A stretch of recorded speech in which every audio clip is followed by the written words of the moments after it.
주일 오후 예배 나오신 모든 성도님들 가운데 주님께서 부으시는 기쁨과 감사가 충만하기를 주님의 이름으로 축복합니다. 오늘은 이사야 64장 1절에서 12절 말씀을 가지고 숨기신 주의 얼굴을 비추소서라는 제목으로 하나님의 말씀을 증거하도록 하겠습니다. 우리 옆분과 한번 이렇게 인사하면서 말씀을 열기를 원합니다. 우리 옆분에게 이렇게 인사하겠습니다. 하나님의 얼굴을 본 것 같습니다. 이렇게 한번 인사해 볼까요? 이 인사 문구는요, 예전에 담임 목사님께서 금요 성령 기도회 말씀을 전해주셨던 제목인데요, 오늘 말씀을 듣고 우리가 예배당 문을 나설 때 우리가 서로의 얼굴을 볼 때에 은혜로 충만해져서 마치 하나님의 얼굴을 본 것과 같은 그런 은혜를 누리시기를 축복합니다. 지난 주일 오후 예배 때는요, 주종훈 교수님이 오셔서 찬양위원회신 예배 때 이사야 6장 말씀을 통해서 찬양에 대해서 핵심적인 내용을 잘 전해 주셨습니다. 이사야 말씀을 묵상하고 있던 저로서는 겁 없이 연속 이어서 이사야 말씀을 계속해서 전하려고 선정을 해보았는데요, 오늘은 6장에 훌쩍 뛰어넘어서 64장의 내용을 함께 묵상하기를 원합니다. 그래서 우리가 이사야에 대해서 살펴보고 본문을 들어가기를 원하는데요, 이사야 전체의 내용이 참 많은 방대한 양을 담고 있는데 그것을 줄여서 핵심적인 내용으로 추려보면 어떤 내용으로 요약할 수가 있을까요? 그것은 심판과 구원입니다. 1장부터 66장까지 모든 장에서 이 심판과 구원의 개념이 등장하긴 하지만 조금 더 집중해서 심판을 다루고 조금 더 집중해서 구원의 풍성함을 다루는 이 구성이 이사야 안에 있습니다. 1장부터 39장까지는요 심판에 조금 더 초점이 맞춰져 있고, 40장부터 66장까지는 소망과 구원에 대해서 초점이 더 집중해서 맞춰져 있습니다. 우리가 성경 전체가 몇 권이죠? 66장입니다. 구약은 39권, 신약은 27권이죠. 마치 성경의 축소판이라고 불리는 이사야는 총 66장으로서 39장, 27장 이렇게 나눠서 심판과 구원의 내용이 집중되어 있다고 할 수 있습니다. 이사야를 여는 1장과 2장에서는요 이사야 전체를 이해할 수 있는 큰 그림을 보여주게 되는데 옛 예루살렘과 새 예루살렘에 대해서 소개를 하고 있습니다. 옛 예루살렘은 죄와 악으로 물들어버린 하나님의 성을 의미합니다. 즉 우리가 살아가고 있는 죄로 깨져버린 세상을 의미하죠. 그러나 하나님께서는 새 예루살렘을 세우실 것이다 라고 약속을 하십니다. 화평과 공의와 사랑과 진실과 평강으로 다스리는 영원한 하나님의 나라를 소개하고 있는 것입니다. 이러한 전체적인 흐름 속에서 우리가 읽은 이사야 64장의 말씀은요 회개의 기도 혹은 부흥을 갈망하는 기도라고 할 수 있습니다.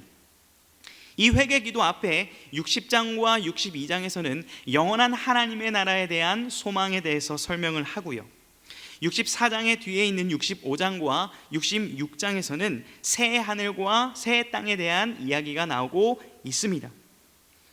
즉 소망의 메시지 앞뒤에 가운데 자리하고 있는 이 기도는요, 이 소망을 품어야 될 백성들이 그러한 모습이 아니라 절망과 비참함 가운데 놓여 있음을 강조하며 그들에게 어떠한 기도를 해야 될지, 언약 백성들은 어떠한 모습으로 살아가야 될지에 대해서 가르쳐주는 말씀이라고 할 수 있습니다.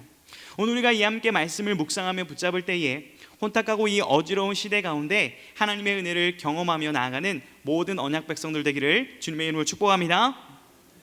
우리가 본문을 통해서 살펴볼 수 있는 첫 번째는요, 아무도 원하지 않을 수 있는 부흥을 갈망하라 라는 것입니다. 우리 7절 상반절을 제가 읽어드리겠습니다. 주의 이름을 부르는 자가 없으며 스스로 분발하여 주를 붙잡는 자가 없사오니, 주를 부르는 자가 없다라고 말씀을 합니다. 정확히는요 주님의 이름을 부르는 자들은 참 많이 있었습니다. 주여 주여 부르며 기도를 열심히 하고 열심히 여호와를 섬기는 종교적인 생활은 가득 찼던 이스라엘 백성의 모습이었습니다. 그러나 이는 진심 어린 기도가 아니라 껍데기와 형식만 남아있던 그러한 기도라고 할 수 있습니다.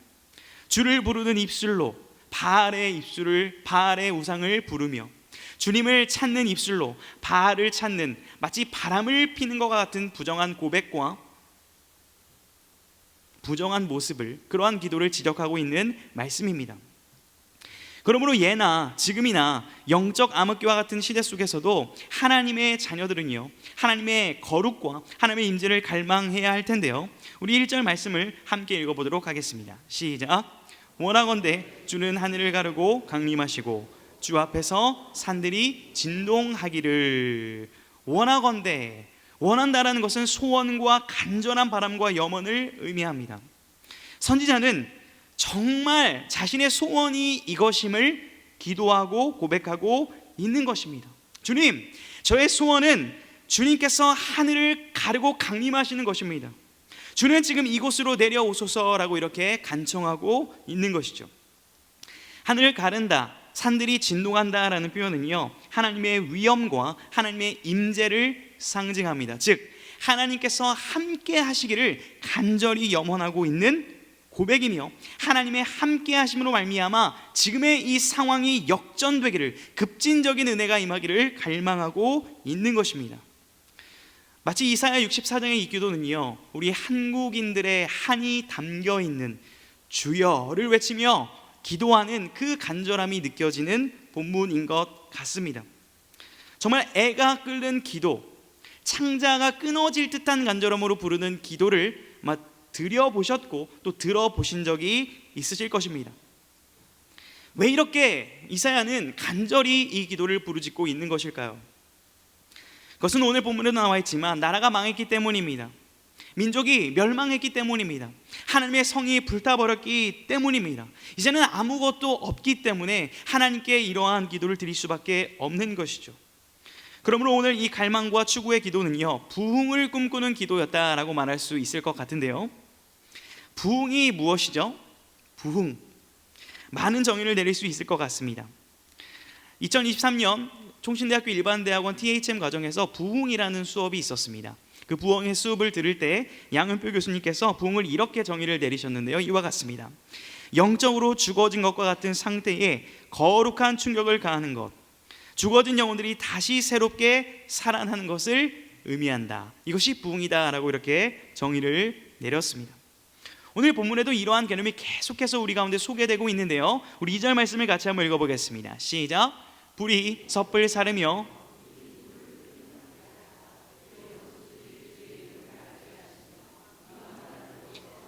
떨게 하옵소서. 아멘.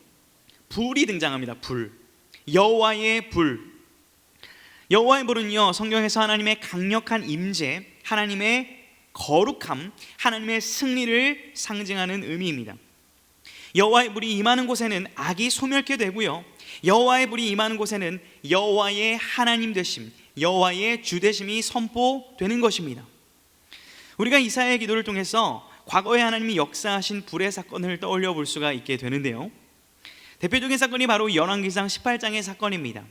엘리야 선지자는 하나님을 멸시하고 조롱하는 그 바알 선지자들과 아세라 선지자들을 갈멜산으로 초대를 하죠. 그리고 의도적으로 그 불이 붙을 수 없는 상황을 조성합니다. 도랑을 만들고 물을 반복적으로 나무에 붓습니다. 물이 있다면 불이 붙기 어렵기 때문입니다. 이때 머뭇머뭇거리던 이스라엘 백성들은 과연 여호와가 참신일까, 바알이 참신일까라는 이런 고민도 하지 않아도 되는 고민을 고민하며 정말 하나님이 혹시 지면 어떡하지 하는 그런 불안감에 떨고 있었습니다. 그때 엘리야는 하나님의 불이 임하기를, 여호와의 승리가 임하기를 확신 가지고 기도할 때에 여호와의 불이 그 송아지를 태우고 모든 바알 선지자들을 처단했던 사건을 우리는 알고 있습니다. 여호와의 불이 임하여 여호와의 승리가 선포되었던 대표적인 사건입니다. 이사야 선지자는 이를 기억하는 것입니다. 하나님의 역사를 상기하며 그 놀라운 하나님의 구원의 역사가 다시금 회복되기를 간청하고 기도하고 있는 것입니다. 우리 한국 교회 안에도요, 이 부흥의 열기, 여호와의 불에 대한 소망이 참 가득했던 시기가 있었습니다. 아마 여기 계신 성도님들께서 그 주역이고 또 그것을 경험하셨을 것입니다. 저도 부흥의 끝물을 먹은 세대라고 할 수 있는데요, 제 기억 속에 초등학교 때 부흥회가 열리게 되면 이 맨 앞자리에 나와서 주여 주여를 부르던 기억이 납니다. 남들보다 더 간절히 하나님의 은혜를 구했던 그런 어린 시절이 기억이 나는데요, 한국교회가 부흥의 열기가 식어졌다라고 평가를 할 때 단순히 이 부흥회들이 없어졌기 때문에, 부흥에 대한 열망이 없어졌기 때문에 그렇게만을 진단하는 것은 아닙니다. 교회 성장학이라는 관점에서 볼 때요, 교회에는 여러 가지 시기가 있습니다. 교회에 바른기가 있고, 교회에 성장기가 있고, 교회에 절정기가 있고, 절정에 이르렀다면 교회에 쇠퇴기가 있다라고 합니다.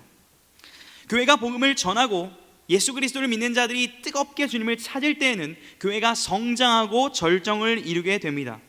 그러나 교회가 어느 일정 수준에 도달하게 되고 물질적, 양적, 영적인 안정감과 만족감을 누리게 되면 주님을 찾는 간절함이 사라지게 되고, 그러다 보면 자연스럽게 쇠퇴기의 길을 걷게 된다라는 것입니다.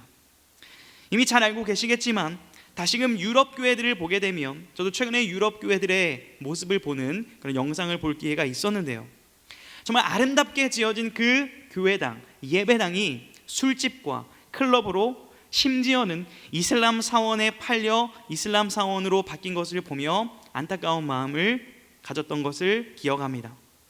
그러므로 우리는요, 전세적으로 이 부흥의 열기가 식어지고 교회가 쇠퇴하는 이 모습을 바라보며 경각심을 진지하게 가져야 할 것입니다. 코로나19라는 시간을 지난 우리 한국 교회는요, 또한 나라의 어려움과 아픔을 겪고 있는 지금 한국 사회는요, 이것이 단순히 정치, 안보, 경제적인 문제로만 이러한 일이 일어났다라기보다 안일하게 생각하기보다는요, 정말 크리스찬들이, 믿는 자들이 영적으로 무감각하여져서 하나님의 불과 하나님의 그 은혜를 사모하는 간절함이 줄어들었기 때문에 이러진 않은지 겸손히 돌아보며 더욱 주님의 은혜를 갈망할 수 있기를 주님의 이름으로 축복합니다. 그렇다면 주님의 이 부흥의 은혜를 갈망하되 어떻게 갈망해야 할까요? 본문을 통해 살펴볼 수 있는 두 번째는요, 조금은 어려운데요, 우리 같이 한번 읽어보도록 하겠습니다. 시작. 언약에 비추어 현실을 직시하고 하나님의 성품에 근거하여 자비를 구하라. 조금 길죠? 어떻게 간절히 기도해야 될까? 언약에 비추어, 말씀에 비추어 현실을 직시하고 하나님의 성품에 근거하여 기도하라라고 말씀하고 있습니다. 우리 본문 5절 말씀을 같이 한번 읽어보도록 하겠습니다. 시작. 주께서 기쁘게 공의를 행하는 자와 주의 길에서 주를 기억하는 자를 선대하시거늘 우리가 범죄함으로 주께서 진노하셨사오며 이 현상이 이미 오래되었사오니 우리가 어찌 구원을 얻을 수 있으리까? 아멘. 이 현상이 이미 오래되었사오니, 사실 우리가요, 갈망하고 열망하기 전에 해야 될 순서가 있다면 그것은 현실을 직시하고 인정하는 것입니다. 생각보다 우리는요, 객관적으로 우리의 내면과 우리의 영적 상태를 바라보는 것에 굉장히 취약합니다. 우리를 있는 그대로 바라보지를 못한다라는 것인데요, 고든 맥도날드라는 사람은요, 내면 세계의 질서와 영적 성장이라는 책에서 이러한 말을 했습니다. 오늘날 기독교 문화는 영적인 깊이를 가진 사람과 재능이 많은 사람을 쉽게 구별하지 못하고 있다. 무슨 말입니까? 하나님의 말씀, 언약의 말씀에 근거하여 비추어 봐서 나의 영적인 상태를 직시하고 판단해야 되는데, 그러한 기준이 아니라 그저 열심히 하고 잘하고 있고 성실하게 하고 있으면 잘하고 있는 것이겠지라는 나만의 기준을 가지고 우리의 영적 상태를 판단한다라는 것입니다. 사랑하는 성도 여러분, 우리가 우리의 내면과 우리의 영적 상태를 주님의 말씀에 비추어 있는 그대로 직시하고 주님이 고쳐주시는 그 말씀의 방법을 따라 우리의 영혼이 새롭게 소생되어지기를 주님의 이름으로 축복합니다. 정말 이것을 인정하는 사람의 진정한 고백은요, 이런 고백이죠. 우리가 어찌 구원을 얻을 수 있으리까? 크리스찬의 능력은요, 우리가 할 수 있습니다, 우리가 해보겠습니다라는 고백에 있지 않습니다. 세상에서 말하는 긍정적인 사고, 열정적인 마음만을 가지고서는 온전한 신앙생활을 할 수 없는 것이죠. 사실 본질적인 신앙의 출발은요, 주님, 나는 할 수 없습니다로 시작이 되어야 합니다. 그러나 나는 할 수 없지만 주님께서 하신다면, 주님께서 도우신다면 할 수 있습니다라는 순서가 우리의 중심에 잘 자리 잡을 수 있기를 주님의 이름으로 축복합니다. 우리 함께 8절과 9절의 말씀을 함께 계속해서 보도록 하겠습니다. 시작. 그러나 여호와여, 이제 주는 우리 아버지시니이다.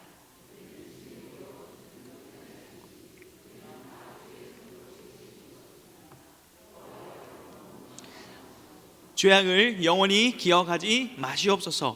구하오니 보시옵소서. 보시옵소서. 우리는 다 주의 백성이니이다. 아멘. 정말 한 구절 구절이 너무나 주옥 같은 말씀이며 기도인데요, 여기서 중요한 이 기도의 방점, 핵심이 어디에 있을까요? 그것은 바로 여호와여입니다. 여호와의 의미가 무엇이죠? 한번 말씀하시고 약속하신 바는 반드시 이루시고 성취하시는 전능자 하나님을 의미합니다. 그분의 약속이 무엇이었습니까? 그분의 말씀이 무엇이었습니까? 이사야 63장 7절에서 14절을 보게 되면, 오늘 본문 전인 내용을 보게 되면 하나님께서 이스라엘 백성들을 어떻게 구원하셨는지, 그들을 어떻게 출애굽하셨는지, 어떻게 광야에서 함께 하셨는지, 어떻게 약속의 땅 가나안으로 인도하셨는지를 상세하게 기록하고 있습니다. 자격 없는 자들을, 불쌍한 우리들을 긍휼히 여기시고 자비를 베풀어 주셔서 하나님의 은혜로 약속의 땅에 들어가 풍성한 은혜를 누리게 하심을 본문이 나타내고 있습니다. 그리고 그들에게 한 가지를 약속하셨죠. 너희가 내 말을 지키면 너희가 제사장 나라가 될 것이다 라는 아주 소망의 약속을 주셨습니다. 그런데요, 현실은 어떠했습니까? 우리가 구약성경을, 긴 구약성경을 읽다 보면 반복적인 패턴을 볼 수 있죠. 하나님의 구원을 주시면 배반하고, 하나님이 도와주시면 또 배반과 실패 자리로 나가는 그 현실을 우리는 알고 있습니다. 정말 읽기 힘든 방대한 양 중에 하나가 성경 중에 이사야서이기도 하고 또 예레미야라는 선지서가 있습니다. 이렇게 긴 선지서들에서요, 계속해서 반복적으로 하고 있는 핵심 이야기를 두 가지로 줄여보면 바로 이것입니다. 한번 저를 따라 해주시면 감사하겠습니다. 들으라, 돌아오라. 우리 한 번 더요. 들으라, 돌아오라. 얼마나 듣지 않고 얼마나 돌아오지 않으면 이 긴 이사야서와 예레미야서에서 반복적으로 들으라, 들으라, 돌아오라, 돌아오라라는 말을 계속해서 반복하고 있습니다. 도무지 하나님의 말씀은 듣지도 않고 지키지도 않은 채 우상의 품에 안겨 세상의 죄악을 적극적으로 끌어안고 세상의 향락을 즐기고 있는 그 언약 백성들을 향한 하나님의 안타까운 심정이 담긴 성경이 바로 이사야서이고 예레미야서라고 할 수 있는 것입니다. 그래서 이러한 영적인 실태를 직시한 선지자는 오늘 본문에서 기도하는 것입니다. 아버지여, 우리는 주의 것입니다. 그러니 보시옵소서, 보시옵소서, 너무 분노하지는 마시옵소서라며 하나님의 언약에 근거하고 하나님의 성품에 근거하여 간절한 자비를 구하고 있는 것입니다. 이러한 선지자의 기도는요, 이미 과거 믿음의 선배들로부터 배웠던 믿음의 기도이고 말씀의 기도였습니다. 민수기 13장과 14장의 이야기를 잘 알고 계실 것입니다. 약속의 땅 가나안을 정탐하러 정탐꾼들을 보냈습니다. 그런데 대부분의 백성 대표들은 원망과 후회를 쏟아놓았습니다. 하나님께서 우리를 죽이시기 위하여 그 땅으로 보내시는 겁니까? 우리는 메뚜기와 같습니다, 작습니다라는 원망을 늘어놓습니다. 그러자 하나님께서 그들을, 이스라엘 백성들을 심판하려 할 때 모세가 하나님 앞에 간절한 마음으로 중보했던 기도의 내용이 민수기 14장 19절 20절에 나오는데요, 우리 말씀을 함께 같이 읽어보도록 하겠습니다. 시작. 구하옵나니 주의 인자의 광대하심을 따라 이 백성의 죄악을 사하시되 애굽에서부터 지금까지 이 백성을 사하신 것 같이 사하시옵소서. 여호와께서 이르시되 내가 내 말대로 사하노라. 아멘. 이 기도가 무엇을 의미합니까? 여전히 죄악으로 가득한 이 세대 가운데 하나님의 자비와 하나님의 성품을 의지하여 그분께 자비와 긍휼을 구해야 됨을 가르쳐주고 있는 것입니다. 이 세상을 바라볼 때요, 너무나 마음이 아프고 너무나 악한 것들이 많은 것을 우리가 볼 수 있습니다. 뉴스를 열어보게 되면 어떤 기사들이 나옵니까? 폭력과 시기와 갈등과 살인과 자연재해 등 온갖 죄악들로 인하여 깨져버린 세상의 모습을 우리는 시시각각 확인할 수가 있습니다. 사랑하는 성도님들께서는 이러한 뉴스들을 바라보며, 이 세상을 바라보며 어떻게 반응을 하십니까? 1번, 그저 이 약한 세상을 비난하며 안타까워하며 손가락질을 한다. 2번, 아니면 우리 또한 이런 것에 대해서 너무나 무감각해져서 아무런 반응과 생각이 없다. 3번, 가슴을 찢고 회개하며 하나님의 자비와 긍휼을 이 땅 가운데 내려주시기를 기도한다. 어떠한 반응을 보이고 계신 것 같습니까? 저 또한 3번으로 그렇게 늘 반응을 하려고 애를 썼지만 너무나 많은 악함과 너무나 많은 사건이 일어나는 것을 보면서 그것에 무감각해지는 저를 발견하곤 했습니다. 그러나 사랑하는 성도 여러분, 모세가 그랬던 것처럼, 이사야 선지자가 그랬던 것처럼, 아니 주님께서 이 세상을 끌어안고 하나님 앞에 자비와 은혜를 구했던 것처럼 내 삶과 우리 가정과 우리 교회와 이 민족 가운데 하나님의 성품에 근거하여 그분의 자비가 임하기를 간절히 기도하는 믿음의 백성 되기를 주님의 이름으로 축복합니다.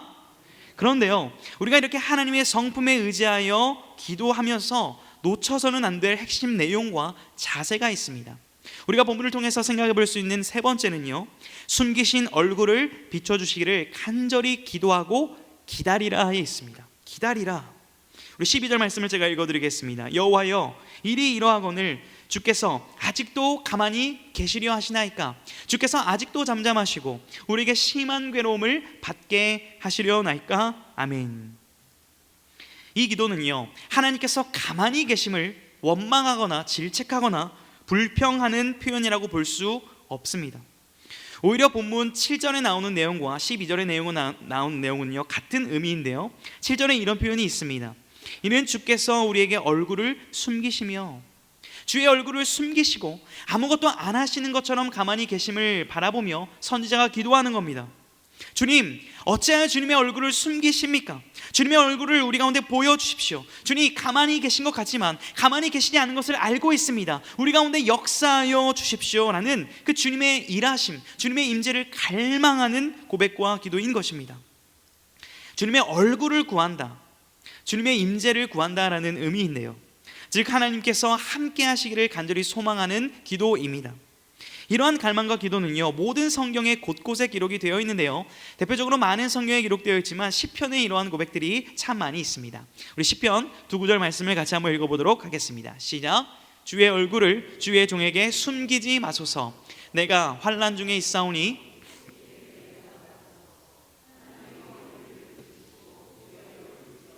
우리가 구원을 얻게 하소서. 아멘. 주의 얼굴을 숨기지 마소서, 주님의 얼굴을 우리에게 비춰주소서라는 이 기도는요, 성경 전체에 나타나는 기도입니다. 이것은 우리의 죄악을 용서해달라는 하나님의 자비를 구하는 기도를 넘어서서 이제는 하나님과의 그 관계가 온전하게 회복하게 되어 하나님과의 그 교제의 기쁨과 감사를 느끼게 해달라는 믿음의 기도요, 기대하는 기도요, 갈망의 기도인 것입니다. 사실 이 기도의 근원은요, 모세 율법, 언약으로 거슬러 올라갈 수 있습니다. 민수기 6장에서 하나님께서는요, 이렇게 이스라엘 백성들에게 말씀하라라고 하나님의 복의 말씀을 주시는데요, 민수기 6장 말씀을 제가 읽어드리겠습니다. 여호와는 내게 복을 주시고 너를 지키기를 원하며, 여호와는 그의 얼굴을 내게 비추사 은혜 베푸시기를 원하며, 여호와는 그 얼굴을 내게로 향하여 드사 평강 주시기를 원하노라 할지니라 하라. 아멘. 할렐루야. 이 얼마나 우리가 감격스럽게 여겨지는 하나님의 얼굴의 비추심이요, 하나님의 복된 메시지입니까? 이런 복을 누리던 이스라엘 백성들이 하나님과의 이러한 관계가 끊어진 현실을 보며 이사야 선지자는 안타까운 마음으로 기도하고 있는 것입니다. 사랑하는 성도 여러분, 사랑하는 사람과의 그 교제, 관계가 단절됐을 때 느꼈던 그 답답함과 그 절망감을 아마 많이 느껴보셨을 겁니다. 저는요, 참 많은 경우에 행복합니다. 그런데요, 이제 제 아내가 웃고 있을 때가 참 행복함을 요즘 느끼고 있는 신혼입니다. 그런데요, 반대로 아내 얼굴에 어떤 무표정이거나 미간이 좁혀져 있거나 기분이 상한 것 같으면 제 마음이 불안해지기 시작함을 느꼈습니다. 내가 뭐 잘못한 것은 없나, 무슨 일이 있었나 하면서 굉장히 제 마음도 힘들어짐을 느끼는 요즘인데 행복합니다. 그래서 행복하게 해주려고 노력을 하고 있습니다. 아내 행복이 저의 행복이기 때문입니다. 하물며 이러한 관계 속에서도 이러한 답답함과 기쁨을 누리는 우리들인데, 하나님과의 관계에서 오는 이 단절, 하나님과의 관계에서 왔던 그 기쁨을 맛보지 못하는 이 단절은요, 말로 표현할 수 없는 괴로움이요, 절망인 것입니다. 그러므로 하나님의 얼굴을 구하는 기도는 지극히 간절한 기도요, 우리가 드려야 될 마땅한 기도인 것입니다. 주의 숨기신 얼굴을 우리에게 비추어 주시옵소서, 주의 얼굴을 비추어 주시옵소서라는 간절한 기도 말입니다. 우리 주님께서도요, 십자가상에서 이렇게 기도하셨습니다. 라마 라마 사박다니, 나의 하나님, 나의 하나님, 어찌하여 나를 버리셨나이까. 십자가상에서 주님과의 관계가 단절되었을 때에 부르짖으셨던 주님의 기도입니다. 사랑하는 성도 여러분, 우리가 오늘 이사야 64장 말씀을 통하여서 부흥을 갈망하되 언약에 근거하여, 하나님의 성품에 근거하여 하나님의 얼굴을 비춰주시기를 함께 묵상하고 그렇게 기도할 것을 권면드리고 있습니다.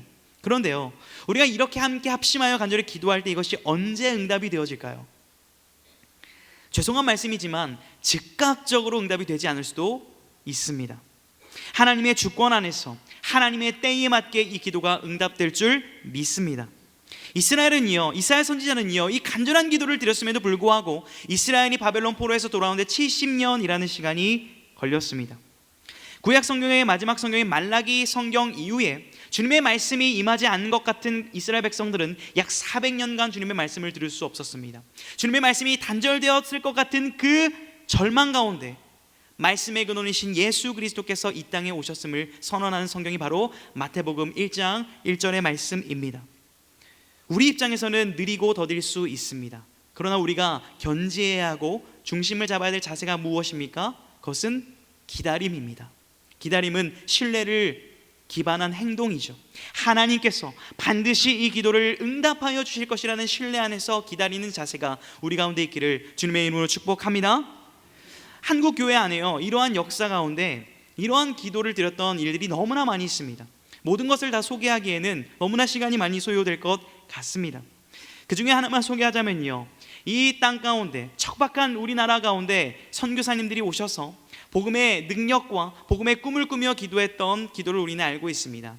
대표적으로 언더우드 선교사님이 했던 기도를 우린 잘 알고 있을 텐데요, 그 기도를 다 소개를 하면 너무 길기 때문에 그 기도의 내용을 담은 한 찬양의 가사를 소개해드리도록 하겠습니다. 이러한 찬양의 가사입니다.